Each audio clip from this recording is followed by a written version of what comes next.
बिस्मिल्लाहिर्रहमानिर्रहीम अस्सलामुअलैकुम। Welcome back to our channel aspirant.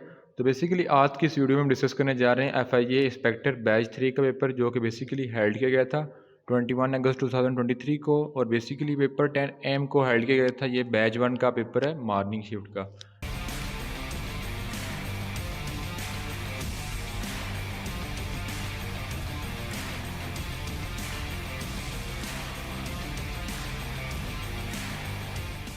ठीक है।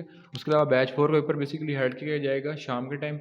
तो ये उन बच्चों के लिए बड़ा हेल्पफुल है जिनका पेपर बेसिकली थोड़ा लेट है, यानी जिनका 22 अगस्त को 23 अगस्त को हेल्ड होने जा रहा है। तो बेसिकली अगर बात की तो इस MCQs में जो है सिलेबस के मुताबिक जैसे जो है वो 20 नंबर का इंग्लिश का पेपर आया था, फिर फर्दर जो है वो डिफरेंट पोर्शन में उसको डिवाइड किया गया था।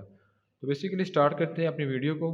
तो आ जाते हैं अपने MCQs के पोर्शन पे, और इस वीडियो में बेसिकली जो 25 MCQs को कवर करने की कोशिश करेंगे। तो स्टार्ट करते हैं। तो सबसे पहले हम आ जाते हैं कि फर्स्ट MCQ हमारे पास क्या है। तो फर्स्ट MCQ में हमारे पास लिखा हुआ है Kashmir day is observe in Pakistan on dash.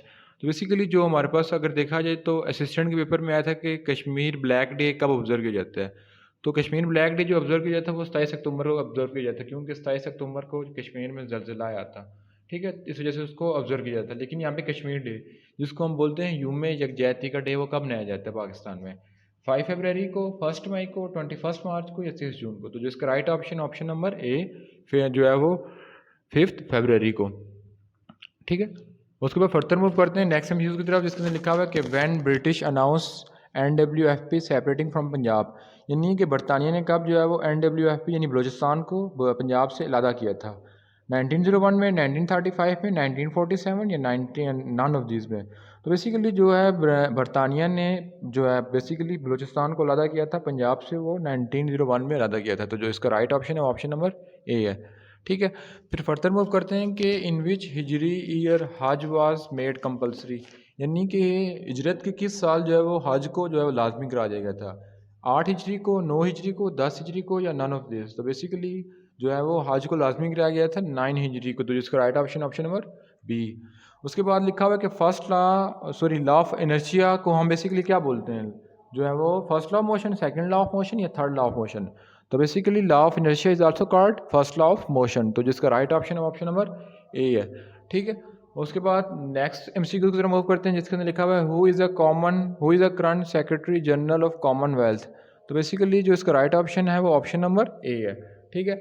उसके बाद फर्दर मूव करते हैं नेक्स्ट MCQ की तरफ, जिसके अंदर लिखा हुआ है कि who is the current president of Ukraine. तो यूक्रेन के प्रेसिडेंट के डिफरेंट ऑप्शन गिवन हैं, तो जिसका राइट ऑप्शन बन रहा है ऑप्शन नंबर जो है वो बी। ठीक है। फिर फर्दर मूव करते हैं अपवर्ड और आ जाते हैं नेक्स्ट MCQ की तरफ, MCQ नंबर 7, जिसके अंदर लिखा हुआ है कि when Modi visit to USA date, यानी मोदी ने मतलब कि कब USA का जो है वो विजिट किया था। तो बेसिकली जिसका राइट ऑप्शन बनता है वो 20 to 24 जून 2021। ठीक है। उसके बाद फर्दर मूव करते हैं हम नेक्स्ट MCQ की तरफ। तो नेक्स्ट MCQ की तरफ मूव किया जाए तो उसमें लिखा हुआ है कि Kirthar range separate the Indus plain, यानी किरतार जो है वो सेपरेट करता है बेसिकली जो है वो किसको। तो बेसिकली जो राइट ऑप्शन है वो ऑप्शन नंबर ए बलूचिस्तान को। ठीक है। उसके बाद लिखा हुआ है कि द फर्स्ट मील इन जन्ना विल बी, यानी जन्नत में जो सबसे पहला मतलब कि खाना होगा वो क्या होगा, एनिमल ब्रेन, हनी, मीट या फिश लीवर। बेसिकली जो इसका राइट ऑप्शन है option number D fish liver. ठीक है। उसके बाद हज़रत मूसा सल्लम was granted by dash miracle, यानी हज़रत मूसा अलैहिस्सलाम को कितने जो है वो मोइज़ात से नवाजा गया था। तो बेसिकली हज़रत मूसा अलैहिस्सलाम को 7 मोइज़ात से, 6 मोइज़ात से, 8 मोइज़ात से या 9 मोइज़ात से। तो बेसिकली जो हज़रत मूसा अलैहिस्सलाम को मोइज़े दिए गए थे वो कितने थे, 9। तो जिसका राइट ऑप्शन है ऑप्शन नंबर डी। फिर फर्दर मूव करते हैं कि Aga Khan university was found in dash, यानी आगा खान यूनिवर्सिटी को कब बनाया गया था। तो इसका जो right option option number B, March 16 1983। उसके बाद जो है फर्दर मूव करते हैं तो Sutherland waterfall is located in which country, यानी सदरलैंड जो वाटरफॉल है वो किस कंट्री में है, इंग्लैंड में, कनाडा में, न्यूजीलैंड या मलेशिया। तो जिसका राइट ऑप्शन है वो न्यूजीलैंड में है ये। ठीक है। फिर फर्दर मूव करते हैं कि who is the current chief of army staff, यानी current chief of army staff कौन है, general Raheel Sharif, general Asif Pervez Kayani, general Qamar Javed Bajwa या जनरल आसिम मुनीर। तो इसका जो राइट ऑप्शन है वो जनरल आसिफ मुनीर। ठीक है। फिर फर्दर मूव करते हैं कि who is the current chairman joint chief of staff committee Pakistan. तो इसके डिफरेंट ऑप्शन है general Rashid, general Sahir, general Zubair या जनरल नदीम। तो जिसका राइट ऑप्शन है वो है जनरल साहिर शमशाद जनरल ज़ुबैर हयात। ठीक है, तो बेसिकली ये रॉन्ग में लगा दिए, तो जिसका राइट ऑप्शन बना था वो था बेसिकली जनरल शाहिर शमशेद मिर्ज़ा। ठीक है, उसके बाद फर्दर मूव करते हैं नेक्स्ट एमसीक्यू की तरफ। Who is appointed has Pakistan ambassador to USA, यानी कि पाकिस्तान का एम्बेसडर जो है वो यूएसए में कौन है? तो बेसिकली सरदार मसूद, सरदार डॉक्टर असद, सलमान मिर्ज़ा या अली नवाज़। तो बेसिकली जो इसका राइट ऑप्शन है सरदार मसूद खान। ठीक है, उसके बाद फर्दर मूव करते हैं नेक्स्ट एमसीक्यू की तरफ। Current foreign secretary of Pakistan, तो जो current foreign secretary of Pakistan जो है वो कौन है बेसिकली? तो बेसिकली वो है सोहेल महमूद।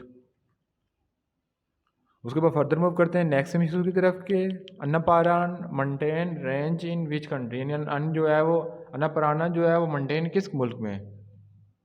तो अन्नापाराना मंटेन जो है बेसिकली नेपाल में है। उसके अलावा जो है सबसे बड़ा पहाड़ माउंट एवरेस्ट भी वो भी नेपाल में है। तो जो इसका राइट ऑप्शन है वो ऑप्शन नंबर ए नेपाल। ठीक है, Pakistan China relation get strong due to dash war of China with country.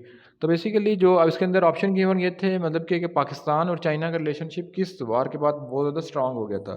तो जो नीचे हमसे ऑप्शन गिवन थे वो थे कि इंडियन वार के बाद, अफगान वार के बाद या चाइना वार के बाद, तो या जो मतलब कि इंडिया चाइना वार के बाद। तो जिसका राइट ऑप्शन बना था वो सीनो इंडियन वार के बाद बना था 1962 के अंदर जो भी थी। उसके बाद पाकिस्तान और चाइना के रिलेशनशिप बहुत स्ट्रांग हो गए थे। ठीक है, उसके बाद फर्दर मूव करते हैं नेक्स्ट एमसीक्यू की तरफ जिसमें लिखा हुआ टार्क इज डैश क्वांटिटी। तो टार्क का फॉर्मूला बेसिकली क्या होता है? T is equal to R cross F. तो अगर क्रॉस आ रहा है तो क्रॉस प्रोडक्ट आ रहा है, तो क्रॉस प्रोडक्ट मीन ये वेक्टर क्वांटिटी है। तो जिसका राइट ऑप्शन है वो है जो है वेक्टर क्वांटिटी। फिर नेक्स्ट टाइम एमसीक्यूज़ के Wafaqi Mohtasib was created in which year, यानी जो वफाकी मोहतसिब का इदारा है पाकिस्तान में वो किस मतलब के ईयर में क्रिएट किया गया था? बेसिकली वो 1983 में क्रिएट किया गया था। फिर नेक्स्ट एमसीक्यू का मूव करते हैं कि government of Indian act 1999 is commonly known has. तो 1999 के जो एक्ट था उसको क्या बोलते थे? तो बेसिकली उसको बोलते थे मॉन्टफोर्ट रिफॉर्म। ठीक है, और बेसिकली इसमें मैंने फिर जो है वो मिस्टेक कर दी है क्योंकि इसका जो राइट ऑप्शन बनता था वो है बेसिकली मॉन्टफोर्ट रिफॉर्म। ठीक है, ये मोमेंटम मोरले असलात ये बेसिकली 1909 का है। ठीक है, उसके बाद फर्दर मूव करते हैं कि on July 1948 Pakistan issue first, यानी 19 जो है 9 जुलाई 1948 को पाकिस्तान ने फर्स्ट टाइम क्या इशू किया था? कॉइन, करेंसी, पोस्टल स्टम्प या ऑल ऑफ दिस? तो basically first time postal stump को रिलीज़ किया गया था। फिर द कॉन्स्टिट्यूशन ऑफ 1962। तो 1962 के कॉन्स्टिट्यूशन को क्या बोला जाता है? Direct, indirect, both and B या नॉन ऑफ दिस? तो बेसिकली उसको बोला जाता है इनडायरेक्ट कॉन्स्टिट्यूशन। ठीक है, फिर लास्ट एमसीक्यू आज की वीडियो को उसको डील कर लेते हैं जिसके अंदर लिखा कि फर्स्ट शिरक स्टार्टेड इन डैश नेशन।